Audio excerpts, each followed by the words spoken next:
ఉంది కాబట్టి ఈ 10 నిమిషాలు కూడా ఆఖరి అధ్యాయంలో ఉన్నటువంటి ఆఖరి మరి శ్లోకాలు కూడా మనం తెలుసుకుని ఈ రోజుకి అలా ముగిద్దాం అనేటటువంటి ఉద్దేశంతో ఇవాళ మన గొప్ప అదృష్టం ఏంటంటే వాళ్ళు ఏదో పాపం సినిమా గురించి చెప్పి ఒక 2 టికెట్లు ఏదైనా వస్తాయేమో అని వచ్చిన వాళ్ళకి వాళ్ళ ద్వారా మనకి ధ్యానం గురించి ఇన్ని విషయాలు చక్కటి విషయాలు మేడం గారి ద్వారా తెలుసుకోగలిగాం. ఇది మనం ఈ రకంగా జ్ఞానాన్ని మనం ఎక్స్చేంజ్ చేసుకోవాలి. రేపు ఎప్పుడైనా వాళ్ళు పిలిచినా కూడా మనం కూడా అలాగే జై సాయి. ఒక చిన్న విషయం చెప్పండి. గురువు గారు కనీసం ఒక్క మనిషికైనా ఆయన ధ్యానం చేసి కొన్ని అనుభవాలు పొందిన తర్వాత ఒక్క మనిషికైనా సరే చెప్పాలి అని చెప్పేసి వేరే ఒక ఊరికి వెళ్ళి అట్లా ఎక్కడంటే అక్కడ అనమాట. ఇప్పుడు మీ ఊర్లో పక్క ఊర్లో ఒకళ్ళు తెలిసిన వాళ్ళు ఉన్నారంటే బస్సు ఎక్కి కర్నూలు నుంచి ఆ ధర్మవరం కానీ అట్లా వెళ్ళి మళ్ళీ తెల్లారగట్టు 4 కనుక బస్సు అయితే మరి 6 దాకా పొద్దున్న తలుపులు తీయరు కదా. అందుకని వాళ్ళు ఇంటి ఎదురుగుండా వేసేటన్నా ఉంటే అట్లా కూర్చుని వాళ్ళు తలుపులు తీసే సమయానికి వెళ్ళి అప్పుడే వచ్చినట్టుగా వాళ్ళని ఇబ్బంది పెట్టకూడదు అని ఆ రకంగా వెళ్ళి అట్లా ఒక్క మనిషి కోసం అని చెప్పి ఎన్నో ఆదివారాలు వెళ్ళి ఆయన సాధన చెప్పి వచ్చారు. అట్లాగే బస్ స్టాండ్లో ఒక ఆవిడ వేరుశనగ కాయలు అమ్ముకునే ఆవిడ అనమాట. ఆవిడ దగ్గరికి వెళ్ళి అమ్మ నీకు ఇదంతా అమ్మితే నీకు ఎంత లాభం వస్తుంది అని అంటే ఆవిడ ఎంత వస్తుందో బాబు అని అంటే సరే 1 గంట కళ్ళు మూసి కూర్చో నేను ఆ డబ్బులు ఇస్తాను అని చెప్పేసి ఆ వేరుశనగకాయలు అమ్మి ఆవిడని అక్కడే కూర్చోబెట్టేసి ఆ బస్ స్టాండ్లోనే ధ్యానం చేసి ఆవిడకి డబ్బులు ఇచ్చి పంపించారమ్మా. ఆ రకంగా ఆయన తపన పడి ఇంత పెద్ద సామ్రాజ్యాన్ని వాళ్ళ ప్రపంచ దేశాల్లో కూడా ఈ ధ్యానం అద్భుతంగా జరుగుతుంది టీఎంసీ ఛానల్ ద్వారా కూడా. మరి ఆయన ఎట్లా బిల్డ్ చేశారు అన్నది మనం సినిమా చూస్తే ఒక అవగాహన వస్తుంది, మనం కూడా స్థితమవుతాము అంతే. మనకి పూజలు భజనలు స్తోత్రాలు ఇవన్నీ కూడా భగవంతుడి వైపు నడిపించే మెట్లమ్మ. ధ్యానం భగవంతుడిని మన దగ్గరికి తీసుకొచ్చే లిఫ్ట్ అనమాట. ఇవాళ లిఫ్ట్లో వచ్చినాక మనం మెట్లు ఎక్కాలంటే కొంచెం కష్టపడుతున్నాం కదా, ఆయాసం వచ్చేస్తుంది కదా, కాబట్టి డైరెక్ట్ కాంటాక్ట్ అనమాట భగవంతుడితో ధ్యానం. Thank you. మరి నాకు అవకాశం ఇచ్చింది అందరికీ. మీరు ఇంకా ఎక్కడికి వెళ్ళడానికి వీళ్ళు 2 నిమిషాలు మీరు కూడా కూర్చోవాలి. విషయం ఏంటంటే మీ గురించే వచ్చింది, రాజ్ కుమార్ గారు మీ గురించే వచ్చింది. మీరు ఏమైతే చెప్పారో చూడండి. మరి ఇది మరి కాకతాళీయంగా జరిగినటువంటి విషయం, మనం ప్రీ ప్లానెడ్గా అనుకున్నది కాదు.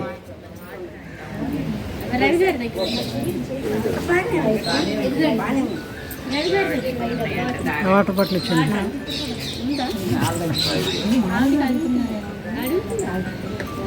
ఇక్కడ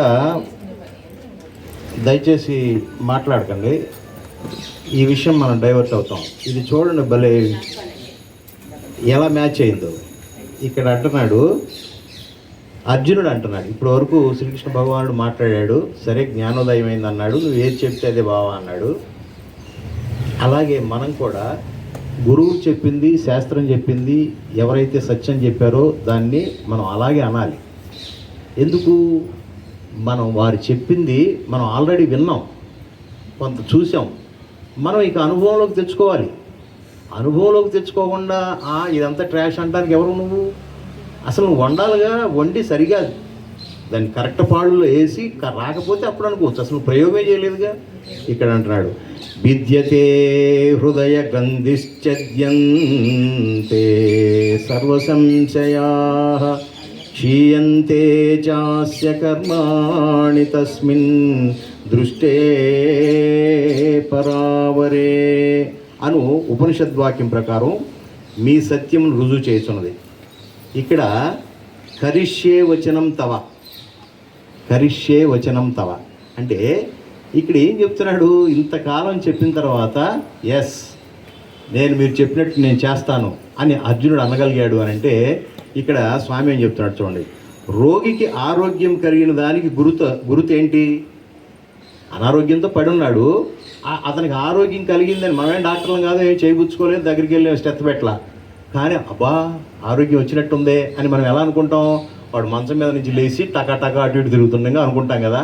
అట్లాగే రోగికి ఆరోగ్యం కలిగిన దానికి గురుతు లేచి చక్కగా నడవగలుగునట్లు ఎట్లాగునో అట్లే ఆత్మజ్ఞానం పొందిన దానికి గురుతు దేహభ్రాంతి తొలగి కర్తవ్యమును పాలించుట.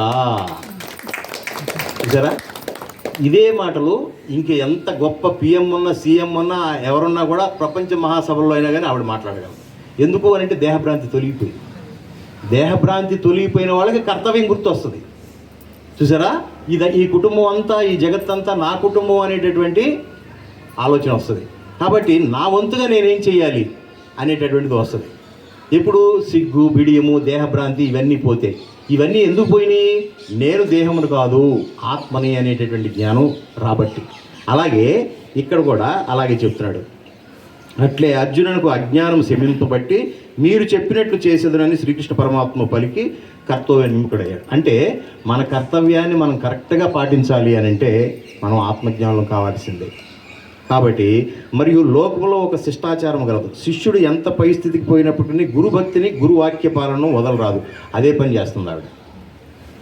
చూసారా, ఆవిడ ఎవరైతే నేర్పారో ఆ పత్రిజీ గురించి నేర్పినటువంటి దాన్ని ఆ గురుభక్తితో ఇక్కడ ఉన్నటువంటి ప్రాంతాలన్నీ తిరిగి సింగిల్ హ్యాండ్ మీద, చూసారా, లేడీస్ అయినా కూడా అంత ఇదిగా అంత పెద్ద పిరమిడ్ కేంద్రం కట్టి ఆ రకంగా చేయదు. అంటే ఇక్కడ గురుభక్తి ఎలాంటిది అనేటటువంటి నిరూపితమైందా లేదా? చూసారా, ఎంత గురుభక్తి ఉంటేనే ఆ గురువు ఆజ్ఞ పాలించి ఆ రకంగా జ్ఞానాన్ని ఇచ్చేది. అలాగే మనం కూడా ఆ రకంగా వెళ్ళాలని చెప్పేసి, అట్లే అర్జునుడు తనకు జ్ఞానోదయమైనప్పటికీ గురువాజ్ఞ పాలన వదలలేదు. గురుభక్తికి ఇది ఒక ప్రబల నిదర్శనం. కాబట్టి శాస్త్రంలో కానీ గురువు చెప్పింది కానీ వినేసేసి మనం 3 బొమ్మల కథల్లో లాగా ఒక చెవిలోంచి విని ఇంకో చెవిలో వదలుకోకుండా ఆ విన్నదాన్ని మననం చేసుకుని, మననం చేసిన దాన్ని ఆచరణలో పెట్టినప్పుడే గురు భక్తికి తార్కాణం మనం ఇచ్చేటటువంటి నిదర్శనం, మనం ఇచ్చేటటువంటి నివాళులు. ఆ పని ఆవిడ చేయగలిగింది. చూసారా, ఆవిడ విన్నది మరి అనుభవించింది, దాన్ని 10 మందికి పంచుతుంది. దిస్ ఈజ్ కాల్డ్ జ్ఞానము.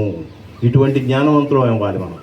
చూసారా, అందుకని భగవద్గీత గురించి ఎక్కడైనా ఏమండో భగవద్గీత క్లాస్కి నేను వెళ్తున్నాను మీరు రండి అని సిగ్గుపడాల్సిన పని లేదు. వాళ్ళు ఏమో అనుకుంటారని చెప్పి పిలవకోకుండా ఎక్కడికి వెళ్తున్నారు అంటే ఇక్కడ పని ఉంది, ఇక్కడే పని ఉందని అంటున్నాడు. కానీ భగవద్గీత క్లాస్కి వెళ్తున్నాను నువ్వు కూడా రాని ఎందుకు అనలేకపోతున్నావు? చూసారా, అది ఆవిడ చేయగలిగింది, మనం చేయలేకపోతున్నాం. కాబట్టి అంటే ఇక్కడ ఉన్న పరిస్థితులకు అనుగుణంగా మాట్లాడుకుందాం. ఇవాళ వెరీ ప్రాక్టికల్గా మాట్లాడుకుంటే ఈ రకంగా కృతకృత్యుడు అవ్వాలయ్యా. ఇక అతనికి చేయవలసింది ఏమీ ప్రపంచంలో లేదు. అయినను కరిష్యేవ వచనం తవ, మీరు చెప్పినట్లు ఆచరించడమే భక్తికి పరాకాష్ట. మనం ఏమనుకున్నాం భక్తి అంటే పూజలు, కుంకాలు, పసుపులు, నానా రకాలైన మంత్రాలు, తెలిసి తెలియనటువంటి పారాయణాలు రకరకాలుగా అనుకున్నాం. అవన్నీ కాలాన్ని, కాయాన్ని శుభ్రపరుస్తాయి, ఒక క్రమశిక్షణాయుతమైనటువంటి అనుష్ఠానం వైపు నడిపిస్తాయి. పైగా పరాకాష్ట ఏంటంటే గురువు చెప్పినది పాటించటమే భక్తి. అంతే కదండి. మీరంటే నాకు ఇష్టం, మీరంటే నాకు ఇష్టం, మీరంటే నాకు ఇష్టం అంటే ఉపయోగం ఉంది. మీ ఇష్టాలేంటో తెలుసుకుని మీ ఇష్ట ప్రకారం నేను నడిచినప్పుడు కదా. అమ్మ నువ్వు నాకంటే ఇష్టం, అమ్మ నువ్వంటే ఇష్టం, నాన్నకంటే నువ్వంటే ఇష్టం అని చిన్నప్పటి నుంచి అని అమ్మ ఇష్టాన్ని తెలుసుకోకుండా, అమ్మ చెప్పింది చేయకోకుండా చేస్తే కదా అమ్మ మీద ప్రేమ ఉన్నట్టే ఉంది. అంటే మాటల్లో ఉందే కానీ చేతల్లో రావట్లా. అట్లా కాదు, నేను చేతల్లో చేస్తాను, నువ్వు ఏది చెప్తే అది చేస్తాను అనే స్థితికి అర్జునుడు తీసుకొచ్చాడు. కాబట్టి శ్రీకృష్ణ బోధచే అర్జునుడికి ఎట్టి సత్ఫలితం కలిగింది అని అంటే అజ్ఞానము తొలగినది. మనమంతా కూడా జ్ఞానస్వరూపమే. మన ఇన్బిల్ట్ జ్ఞానం ఉన్నది. ఆత్మ అనేటటువంటిది మనలోనే ఉన్నది. అది జ్ఞానవంతమైనది. అది మన లోపలనే ఉన్నది. మనకు కొత్తగా ఎక్కడి నుంచో రావాల్సినటువంటి అవసరం లేదు. ఇప్పుడు మనం చేయాల్సింది ఏంటంటే అజ్ఞానాన్ని తొలగించుకుంటామే. ఏ గురువు చేసినా ఇదే చేస్తాడు. సత్యసాయిబాబా చేయని, ఇంకోళ్ళు చేయని ఎవరైనా చేయని అజ్ఞానాన్ని తొలగిస్తాడు అంతే. అజ్ఞానం అనే కర్టన్స్, రకరకాలైన కర్టన్స్ బోళ్ళని వేసుకున్నాం మనం. నల్ల దుప్పటి, ఎర్ర దుప్పటి, రకరకాల దుప్పట్లు, గొంగళ్ళు బోళ్ళని ఉన్నాయి. అహంకారం, మమకారాలు, ఇట్లాగే కామక్రోధ మోహ మదమాత్సర్యాలు అనేటటువంటి పెద్ద పెద్ద రగ్గులు కప్పబడి ఉన్నాయి. అవన్నీ ఒక్కొక్కటి తొలగించుకుంటానికే ఆధ్యాత్మిక చింతనాగ్రస్తులై ఇవి ఇక్కడికి వచ్చి కూర్చున్నది మనం. కాబట్టి ఆ విధంగా ఏం జరిగింది ఇంతకీ శ్రీకృష్ణ బోధ వచ్చి అర్జునుడికి ఏం జరిగిందంటే, అర్జునుడికి ఏం జరిగితే అది మనకు జరుగుద్ది. అర్జునుడు మన రిప్రజెంటేటివ్, మన ఎమ్మెల్యే అనుకున్నాం కదా. మన తరపున మన ఏరియాలో నిలబడిన ఎమ్మెల్యే, మానవ జాతికి సంబంధించినటువంటి ఒక రిప్రజెంటేటివ్. ఆయనకి ఏం జరిగిందో అది మనకు జరుగుద్ది. ఎందుకు? ఆయన ఆచరించాడు, ఆయన జరిగింది. మనం కూడా ఆచరిస్తే అదే జరుగుద్ది. చూసారా, మనం ఆచరించుకోకుండా అర్జునుడికి జరిగినట్టుగా అన్నీ జరగాలంటే ఎట్ట కుదురుతుంది? మనం ఆచరించి తీరాల్సింది. అయితే చివరికి శ్రీకృష్ణ బోధ ఏం జరిగింది? అజ్ఞానం తొలగింది. ఏమన్నా ఏ అజ్ఞానం తొలగింది? మొట్టమొదటి ఏమన్నాడు? అమ్మో నా వాళ్ళని చంపటం ఏంటి? భీష్మాచార్యుడు నా తాత కదా, కృపాచార్యుడు నా గురువు కదా, అమ్మో అదేంటి నా పెద్ద తండ్రి పిల్లలను చంపమంటావేంటి అని దేహభ్రాంతితో మాట్లాడేటువంటి వ్యక్తి చివరికి తాను దేహం కాదు ఆత్మని తెలుసుకుని ధర్మం కోసం నా వారైనా ఇంకొకరైనా ఒకటే, ధర్మం కోసం నిలబడాలనేటటువంటి స్థితికి శ్రీకృష్ణ భగవానుడు అర్జునుడు తీసుకొచ్చాడు అంటే మన కూడా ఆ విధంగా తీసుకురాస్తున్నాడు. రెండోది ఏంటంటే ఆత్మస్మృతి కలిగింది. తర్వాత సంశయములు పటాపంచులైపోయినాయి. అసలు ఈ డౌట్సే మనకు వెనకలాగేది, ప్రతిదానికి డౌట్. మనం పెద్ద డౌట్ మాస్టర్లు, అన్నిటికీ డౌట్సే ఉంటాయి చూసారా. ఆ డౌట్స్ అన్నీ క్లారిఫై అయిపోయినాయి అంతే ఒక్క దెబ్బకి. ఒక 700 శ్లోకాల్లో అసలు నువ్వేంటి, నువ్వంటే శరీరమా, నువ్వంటే ఆత్మ అనేటటువంటి విషయాలు పూర్తిగా చెప్పి మన సంశయాలన్నీ తొలగించాడు. కాబట్టి ఈ భగవద్గీత పుచ్చుకుంటే మనకి అజ్ఞానం తొలగుద్ది, ఆత్మస్మృతి కలుగుద్ది. రెండోది సంశయాలన్నీ కూడా తీరిపోతూ ఉంటాయి. నాలుగోది కర్తవ్యపరాయణుడు అవుతాము. చివరికి ఏంటంటే చేతల ద్వారా చూపెడతాం, మాటల ద్వారా కాదు. అయితే ముందు మాటలు మాట్లాడుకోవాల్సిందే. 1-2 సార్లు మంచి మాటలు మాట్లాడుకుంటే మంచి ఆలోచనలు కలుగుతాయి. మంచి ఆలోచనలు కలిగితే మంచి పనులు చేస్తాం. ఆ మంచి పనులు కాస్త మంచి అలవాట్లుగా తయారవుతాయి. మంచి అలవాట్లనే మంచి గుణాలు అంటారు. మంచి గుణాల వల్ల మంచి పనులు చేస్తాం వల్ల పుణ్యాన్ని మూట కట్టుకుని మంచి జన్మలే లభిస్తాయి. ఆల్వేస్ మంచిగానే ఉంటావు చూసారా.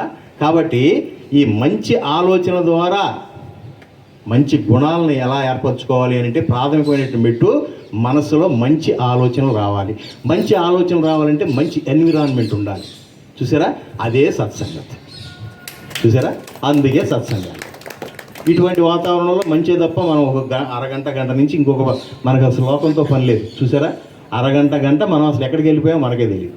కాబట్టి ఇటువంటివే బై ప్రాక్టీస్ చేస్తూ ఉండగా మనిషి యొక్క మనసు శుద్ధి చెంది చిత్తము చక్కగా క్లీన్ అవుతుంది. చివరికి భూలోకంలోకి వచ్చి నువ్వు ఏం చేస్తున్నావా అంటే నీ మురికి నువ్వు తొలగించుకుంటున్నావు. అదే మెయిన్. ఆ తొలగించడానికి ఈ గురూజీలంతా వీళ్ళంతా మనలాగా పుట్టి మనలాగని పెరిగి చక్కగా మహానుభావులు అయిపోయి కూర్చున్నారు. మనం ఎందుకు వెళ్ళకూడదు ఆ స్టేజ్? మనం ఛాలెంజ్గా తీసుకోవచ్చు. వీళ్ళేనా, వీళ్ళకే అర్హత ఉందా, ఇలాంటి వాళ్ళకే అర్హత ఉందని అంటే దేవుడు ఎట్లా అవుతాడు? అందరికి సమాన అర్హత ఉంది. వాళ్ళు బై ప్రాక్టీస్ వాళ్ళు పైకి వెళ్ళారు మహానుభావులు. అంటే ఇప్పుడు ప్రాక్టీసే కాదు, గత జన్మలు కొన్ని 100 జన్మల నుంచి ఆ ప్రాక్టీస్లో ఉండి మనకి ఈ రూపంలో వచ్చారు. కాబట్టి మహానుభావులు చెప్పింది వినాలి అనేటటువంటి విషయం చెప్తూ ఇక్కడ జీవులకు అజ్ఞానాదులు ఎట్లు తొలగగలవు అంటే మహాత్ములకు సద్గురువుల బోధ చేత మాత్రమే దొరుకుతాయి. అందుకనే రేపు రాబోయే గురు పౌర్ణమి రోజున మంచి గురువుని పిలిపించుకుని చక్కగా ఆయన బోధలు వింటూ చూసారా. ఇవన్నీ మన సమాజంలో ఉన్నాయి. ఎందుకు ఆ రోజున గురు పౌర్ణమి రోజున గురువుని తీసుకొచ్చి చక్కగా 4 మంచి మాటలు వినాలి అని అంటే వినాలి, గురువు మాట వినాలి. అయితే ఇప్పుడు మనకు ఆధ్యాత్మిక చక్కటి విషయాలు చెప్పేటటువంటి గురువు దొరకాలి. మేము ఒక ఆయన పిలిస్తే ఆయన బడి టీచర్ అంట, ఆయన శాలరీ ఎంత, రిటైర్ అయినాక ఎంత వస్తుంది, పిల్లల్ని ఎలా చదివించుకున్నాడు ఇవన్నీ చెప్పాడు. అలాంటి గురువులు కాకుండా మనకి లౌకికమైనటువంటి గురువులే కాకుండా ఆధ్యాత్మిక గురువులని చక్కగా మనం చెప్పినటువంటి బోధలు ఆ ఆధ్యాత్మికతని లౌకికానికి ఉపయోగపడేటట్టుగా చెప్పేటటువంటి గురువు కావాలి మనకి. మళ్ళీ ఆధ్యాత్మికంగాను లౌకికంగాను కాకుండా లౌకికానికి ఉపయోగపడిన ఆధ్యాత్మిక దేనికి అసలు? ఈ ధ్యానమైనా, పూజ అయినా, పురస్కారమైనా, ఇంకోటైనా నీ వ్యక్తిగత జీవితానికి ఉపయోగపడినటువంటిది, నీ సాంసారికమైనటువంటి జీవితానికి ఉపయోగపడింది ఎప్పుడు దానికా కాదు కదా. అందుకని ఆధ్యాత్మికతని మన వ్యక్తిగత జీవితంలోకి, గృహస్థాశ్రమంలో ఉన్నటువంటి మనలాంటి వారికి ఎలా దీన్ని మెల్ట్ చేసుకోవాలి, మనం ఇంతకాలం మాట్లాడింది మన విషయాలే మాట్లాడుకున్నాం చూసారా. కాబట్టి ఆ విధంగా చేస్తే గీతాబోధ ఎంతయు మహాత్ములకు సద్గురు బోధల చేత వారి అనుగ్రహం చేతను తొలగలవు. కాబట్టి గీతాబోధ ఎంతయు వినిన పిదప సంజయుడు తనకు కలిగినటువంటి ఆనందానుభవమును 5 శ్లోకాల్లో ఆయన చెప్పాడనమాట. ఇందాక మేడం గారు ఏమన్నారు, మీ అనుభవాలు చెప్పమన్నారు. ఇప్పుడు ఇది ఆశాంతం గీత బోధ జరుగుతుంటే ఉన్నది 5 వ్యక్తులు. మీ అందరికీ తెలిసినటువంటి విషయమే. వ్యాస భగవానుడు బ్యాక్గ్రౌండ్లో ఉన్నాడు, ఆయన ఎవరికి కనపడకుండా. కపిలుడేమో పైన, ఆ రథం పైన కపిలుడు కూర్చున్నాడు. డైరెక్ట్ లైవ్ కాస్ట్ చేసేది సంజయుడు, వినేటటువంటి వాడు ధృతరాష్ట్రుడు చూసారా. అట్లాగే ఆ సంజయుడు చెబుతున్నటువంటి ఆయన ఎక్స్పీరియన్స్ 5 శ్లోకాలు ఉన్నాయట. ఏంటి ఆయన ఎక్స్పీరియన్స్? ఎందుకు మనం ఎవరో లేము, అప్పుడు ప్రత్యక్షంగా ఉన్నది ఆయనే, డైరెక్ట్ లైవ్ టెలికాస్ట్ చేసింది ఆయనే కదా. ఆయన అనుభవం సామాన్యమైంది అయి ఉండదు. సంజయుడు అంటే మహాజ్ఞాని కదా. అటువంటి మహానుభావుడి యొక్క అనుభవం ఏంటో నెక్స్ట్ వీక్ తెలుసుకుందాం. ఓకే, కాబట్టి ఈ రోజుతో ఇక్కడ ముగించుకుందాం. ఎందుకంటే టైం ఇస్ టైం కాబట్టి. సో సర్వం శ్రీకృష్ణార్పణం. ఓం శాంతి శాంతి శాంతి. కాబట్టి వచ్చే క్లాస్ ఎవరు మానకండి, ఆయన అనుభవం ఏంటో కూడా తెలుసుకుందాం. గీతా శాస్త్రాన్ని మనం ఇంతకాలం విన్నాం కదా, మన అనుభవం ఏంటో మనకు ఉంది కదా, అసలు ఆయన అనుభవం ఏంటో తెలుసుకుందాం. ఆయన మనకంటే గొప్పడు కదా, ఆయన అనుభవం ఏంటో తెలుసుకుందాం. సో అందరికీ థ్యాంక్స్. జై సాయిరామ్. ఓకే సార్, ఒక్క 2 నిమిషాలు కనుక పర్మిషన్ ఇస్తే, మీరు రేపు గురు పౌర్ణమి అని అన్నారు కదా, అంటే అక్కడికి వెళ్ళాలి, మళ్ళీ ఓకే సమితికి వెళ్ళాలి సార్.